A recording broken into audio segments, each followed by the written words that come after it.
And for that reason, people were not going too much to him. People would normally stay away. The personality was a little strict. But at the same time, he's very knowledgeable. That was Nafi'. Do you know who was Nafi'? He was the student of Abdullah ibn Umar radiallahu anhu. Let us quickly see who is Abdullah ibn Umar. Abdullah ibn Umar radiallahu anhu is the son of Umar ibn Khattab radiallahu anhu, and a person that during the differences of the Sahaba ridwanullahi alayhim ajma'een, during the time of Muawiyah radiallahu anhu and Ali radiallahu anhu, during those differences, Sahaba were unanimous that if Abdullah ibn Umar will be chosen as the Khalifa, all of us will agree to it. This is the type of person he was, Abdullah ibn Umar. That all the Sahaba were ready to be unanimous on the Khilafah and to agree on the Khilafah of Abdullah ibn Umar.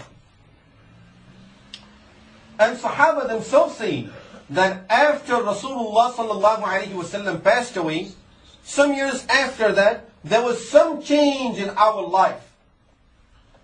The only person who had no change whatsoever in his lifestyle and his dealings and anything he would do was Abdullah ibn Umar radiallahu anhu. Amongst the Sahaba, he was known to be the person who is the best follower of the Sunnah of Rasulullah sallallahu alaihi wasallam. He used to follow the Sunnah and the ways of Rasulullah sallallahu alaihi wasallam in each and every details of it. To the extent, if Rasulullah sallallahu alaihi wasallam during his journeys he went somewhere to use a bathroom, Abdullah ibn Umar would just go and sit over there, not using the bathroom at that place, of course, will not dare to do that, but would just sit over there, that this is how I have seen Rasulullah sallallahu alaihi wasallam doing at this point. To that extent.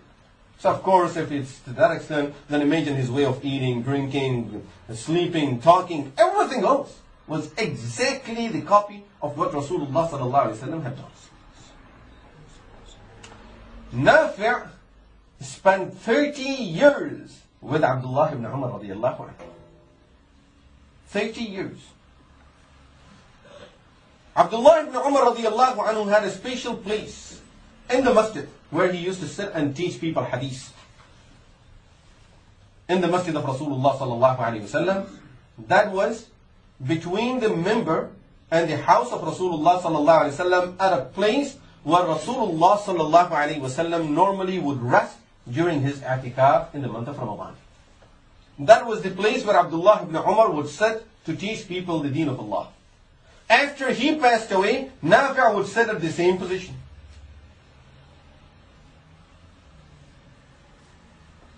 Imam Malik rahmatullahi alayhi started going to Nafi'. He says, I know that he was strict and he would not accept anyone to be around him for too long. So he says, I used to spend my time just waiting for him to come out of his home before the time of Salah. And of course, those people would come masjid much earlier than the time of Salah. So he said, I would be sitting at his doorstep waiting for him to come out. As soon as the door opened, I would stand and start walking, pretending that I wasn't waiting for him. I'm just standing over there, I was just passing by. And I would just say salam to him and look at him to see how is his mood at this time. Can I go and ask him something or not? Then I would wait until he would go to the masjid. Let him do the 2 rak'ah tahiyyat al-masjid he wants to do. Then I would just go and sit next to him. Of course, I'm sitting in the saf. Then, if I see that he's just sitting quietly, he's not doing anything, I would say salam to him once again. Okay, that salam, that reply of the salam will give me the feeling, should I go further or not? So if I have the feeling that, okay, I can go further, I will ask him, how did Abdullah ibn Umar do this? And of course, when I would talk to him about Abdullah ibn Umar, he would open up. So he would tell me that, and he would tell me a few more things, then I would just stay quiet. And find another opportunity until I can ask him one more question about how Abdullah ibn Umar did something else. And this is how Imam Malik rahmatullahi alayhi started gathering all the fatwa of Abdullah ibn Umar from Nafi'.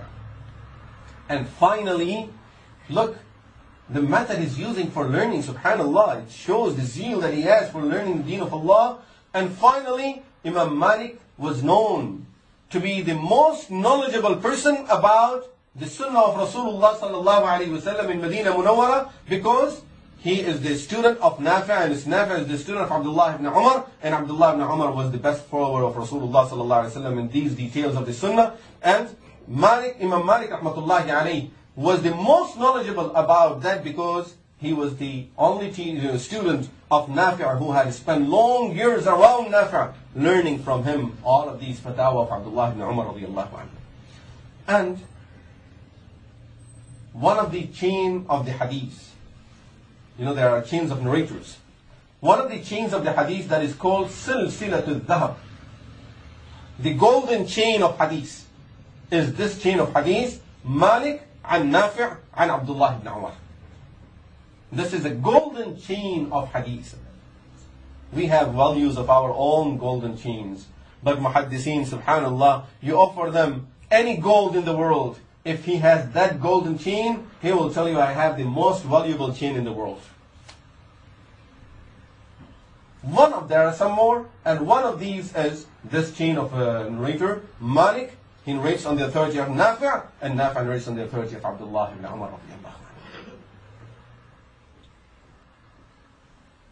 And Allah subhanahu wa ta'ala blessed Imam Malik rahmatullahi alayhi through these efforts. And still we did not talk about his efforts. Inshallah, we'll talk about some of those efforts in our next gatherings. Through these efforts, Allah subhanahu wa ta'ala blessed him.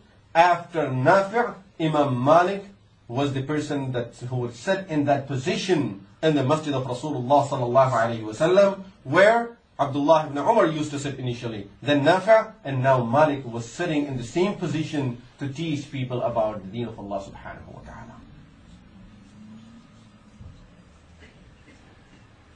And still his teachers are around. Still great scholars are there. Finally, there was a saying known in Medina Munawwarah. People started just having a saying on their tongue. Where it came from, there is a reason for it, but then all of a sudden it spread so fast as if it was something that people are just taught and everyone is asked to say it. And the saying was, La yufta wa malikun fil Medina. No one should give a fatwa as long as Malik is in Medina. Subhanallah. While the teachers are still there. While great scholars, and this is the time of tabi'een, of taba' tabi'een.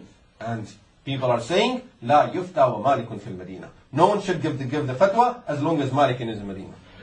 What was the reason for it? And what made him to come to that situation?